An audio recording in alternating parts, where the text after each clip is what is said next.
বাড়ির জন্মাষ্টমী পুজোতে গুজরাটে গাঁদা ফুল কিনলাম পিস হিসাবে। ভাবো দেখি একবার, গাঁদা ফুল তাও পার পিস হিসাবে দাম। যদি সেটা গোলাপ বা চন্দ্রমল্লিকা হতো তাও মানা যেত, যে না এই ফুলগুলো তো এমনিই দাম বেশি।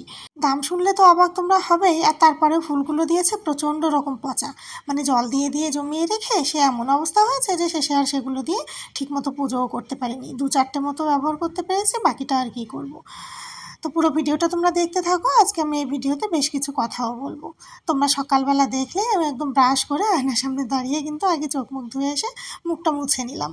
ওই যে বললাম না, প্রায় দিনই কি মানে বেশিরভাগ দিনে আমি এরকমই করি। আমি বাসি মুখে না একদম থাকতে পারি না, বিশেষ করে বাসি ঢোক আমি নিতেই পারি না।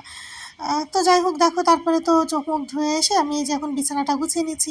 আর এই যে তোমরা দেখো না, প্রায় সময় বিছানা গোছানোতে 2-3টে করে বেডশিট আমার এভাবে পাতানো থাকে। আসলে কেন বলো তো, আমার যে ম্যাট্রেসটা রয়েছে না, ওটার যে মানে মেন যে কাপড়টা দিয়ে তৈরি হয়, ওটা সম্ভবত সিল্কের কাপড়। মানে এত বেশি স্যাঁতস্যাঁতে, যদি তুমি একটা বেডশিট পেতে রাখো না, তো ওটা তুমি নর্মালি একটু বসে থাকলেও সরে সরে একদম পুরো গোল লাড্ডু পাকিয়ে যায়। তো এত অসুবিধা হয়। আর তাছাড়া ম্যাট্রেসের উপরে তো আর কিছু বেছানো নেই। তো সেই কারণে আমাকে বাধ্য হয়ে আর কি 2-3টে বেডশিট দিয়ে রাখতে হয়, যাতে জিনিসটা আর কি বেশ মোটা একটা কভার হয়ে থাকে। তো তারপরে এরকম করি বলে এখন আর খুব একটা সরে আসে না। আর বেডশিটগুলোও তোমরা অনেকেই হয়তো দেখতে পারবে যে একটু হয়তো পুরানো হয়ে গেছে। আসলে কটনের তো একবার দুবার ধোয়া করলেই আর কি দেখবে যে কেমন যেন পুরানো মতো লাগে। কারণ কটনের কাপড় মানেই একটু তো রং ওঠেই। বেশিরভাগ কাপড়গুলোতেই কিন্তু এরকমই হয় দেখবে। আর আমার মণ্ডলমশাই খালি বলে যে তুমি এই বেডশিটগুলোতে কেন হচ্ছে বিছানা গোছানোর ভিডিও করো। ওকে আমি কি করে বোঝাবো যে যেগুলো একটাতেও ছেঁড়া নাই, ছেঁড়া মানে ছিঁড়ে যায়নি এখনও, তাহলে আমি কী জন্যে বাদ দেবো বলো দেখি।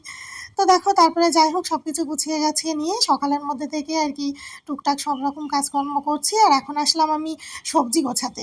কালকের ভিডিওটাতে তোমাদেরকে বলেছিলাম না যে গত সপ্তাহে পুজোর পরপরই 2 দিন আমি ডেইলি ব্লগ করেছিলাম। তারপর দেখলাম না, যে পুজোর ভিডিওগুলোই আমার এডিট করে পোস্ট করতে লেট হয়ে যাচ্ছে, ফালতু ফালতু ভিডিও পেন্ডিং হয়ে গেলে না এই সপ্তাহের ভিডিও পরের সপ্তাহে এরকম দেখাতেও ভালো লাগে না নিজেরই। তো যে দুটো আর কি 2 দিনের ভিডিও তুলেছিলাম, তো আজকে হচ্ছে সেটা লাস্ট পার্ট। আর এরপর থেকে তোমরা রানিং ভিডিও দেখতে পাবে। তো গত সপ্তাহে তো আমরা বৃহস্পতিবার অবধি নিরামিষ গেছে, মানে মঙ্গলবারে নন্দ উৎসব ছিল, বুধ বৃহস্পতি এমনি নিরামিষ কেটেছে।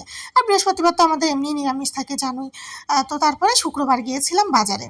আর এটা খুব সম্ভবত তোমরা শনিবারের ভিডিও দেখছো তাহলে, কারণ বাজার থেকে আসতে তো অনেকটা রাত হয়ে যায়। আর সে সময় এসে খাবার দাবার বানানো না থাকলে বানানো যদি থাকে তাহলে আবার সেগুলো গরম করো খেতে, সব কিছু গুছিয়ে গেছে শুতেই হচ্ছে 12টা 12:30 বেজে যায়। ওই জন্য রাতে আর গোছানো হয় না। তো দেখো এখন সকালবেলা সব সবজিপত্র নিয়ে এখন আর কি গুছিয়ে ভাগ ভাগ করে রাখছি। কুমড়োর মাঝখান থেকে এই যে শ্বাস ফেলে রাখছি না, এতে জানো তো কুমড়ো অনেক দিন পর্যন্ত খুব ফ্রেশ থাকে। সেই গত শুক্রবারের বাজারের কুমড়ো আমি আজকে রান্না করেছি, একদম সেইভাবে টাটকা রয়েছে। আর এই যে কেটে ভাগ ভাগ করে রাখলাম, এর ফলে কি হবে, আমি সকালে সবজি বার করতে আসলে তখন আর ছুরি কাঁচি নিয়ে বসতে হবে না। আমার যখন যেদিন যেরকম প্রয়োজন হবে আমি সেই বুঝে বার করে নিতে পারবো। আর তারপর দেখো শনিবারে সেদিন আমি রান্না করেছিলাম সরপুঁটি মাছ সর্ষে বাটা দিয়ে ঝাল। আর করেছিলাম কচু শাক। কচু শাক পেয়েছিলাম বাজারে, তো আনা হয়েছিল। সবজি ওঠানোর সময় তোমাদেরকে দেখানোই হয়নি। তো এটাই ছিল গত শনিবারে দুপুরে রান্নাবান্না। उस बॉटल में कि तुमको इतना पसंद है मुझे इतना पसंद है कि इसमें कोई नहीं है। कि इस पे ग्लूकॉन डी रहता है,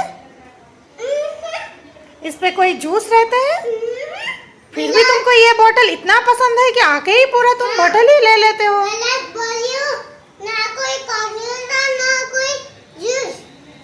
तो फिर पानी होता है, देखो ऐसे बन के तो तुमको इतना पसंद है कि जब भी आते हो ये बॉटल ही ले लेते हो हाथ पे। बन गया, ऐसे खोला। अच्छा ऐसे, हमको पता ही नहीं था कौन से सिस्टम में। बॉटल तो हमारे नहीं, इसलिए हमको पता ही नहीं था। इतना टेस्ट मिलता है पानी में, इतना टेस्ट मिलता है। सुनो जरा, सुनो जरा। এই ম্যাডামকে তো তোমরা আমার রিলস ভিডিওতে প্রায়ই দেখেছো। অনেকেই জিজ্ঞাসা করেছো এটা কে, এটা কে। আমি তো প্রত্যেকেরই রিপ্লাই করেছি। অনেকেই তো বলেছো দিদিভাই তোমার মেয়েটা খুব কিউট। সত্যি বলতে আমি তো কমেন্টে রিপ্লাই করে বলেই দিয়েছি যে ও আমার মেয়ে নয়, কিন্তু মেয়ের থেকে কোনো অংশে কমও নয়। ওকে আমি প্রচণ্ড ভালোবাসি, ও আমাকে প্রচণ্ড ভালোবাসে। ও হচ্ছে আমার নেইবার, মানে আমার সামনের রুমের, আমাদের রুমের পাশের রুমটা ওদের। ওর ডাক নাম হচ্ছে পুচু আর ভালো নাম সিভিকা। ও আমার ঘরে সব সময়ের জন্য থাকে, শুধুমাত্র এবছর স্কুলে ভর্তি হয়েছে বলে ম্যাডাম আবার খুব বিজি হয়ে পড়েছে, মায়ের সাথে স্কুলে যায় ঘরে আসে, সেই কারণে পড়াশোনায় বিজি হওয়াতে খুব একটা আন্টির কাছে আসতে পারে না। কিন্তু যখনই টাইম পায় ফ্রি টাইমে দিব্যি চলে আসে। আর আসলেই ওই অরেঞ্জ কালারের যে বোতলটা ওটা আমাদেরই, কিন্তু ওতে নর্মাল জল থাকে আর ও মনে করে ওটার ভিতরে জুস থাকে, সেই কারণে ওই বোতলটা নিয়ে আর কি সবসময় আসলেই ওটাই জল খেতে থাকে। তো দেখো, আর ওর সাথে না আমি ওরকম বাচ্চার মতো করেই কথা বলি, মানে ও যেভাবে বলে ওরকম অনেক উল্টোপাল্টা হিন্দিও শুনবে, যেটা আমি জেনে বুঝে ইচ্ছাকৃত ওর সাথে বলি, একটু মজার ছলে মুডটাও ফ্রেশ থাকে ভীষণ। তো তারপরে সন্ধ্যাবেলা ও এসেছিলো, ও চলে টলে গেলে আমি সন্ধ্যা পুজো দিয়ে ঠাকুরের বাসনগুলো মাজা ধোয়া দেখেছিলে না তোমরা আগের দিন, ওগুলো হচ্ছে জল ঝরে গেছে। তারপর মণ্ডল মশাইকে বললাম যে একটু হাইড্রোলিকটা ধরে দাও, আমি বাসনগুলো সব উঠিয়ে ফেলি ঝটপট করে। তারপরে তো সব কিছু উঠিয়ে টুটিয়ে নিয়ে এখন আমি রুটি বানাতে চলে এলাম। ও হ্যাঁ, ভুলেই তো গেলাম, সেই গাঁদা ফুলের দামটা তোমাদেরকে বলাই হয়নি। গাঁদা ফুল জানো তো 2.5-3 টাকা করে পিস নিয়েছে, মানে 3 টাকা করেই হয়তো বলেছিল যে 10 টাকায় 3টে দেবে। তারপর হয়তো ও খুব করে রিকোয়েস্ট করেছিল 4টে দেওয়ার জন্য, তো তারপরে 10 টাকায় 4টে দিয়েছে।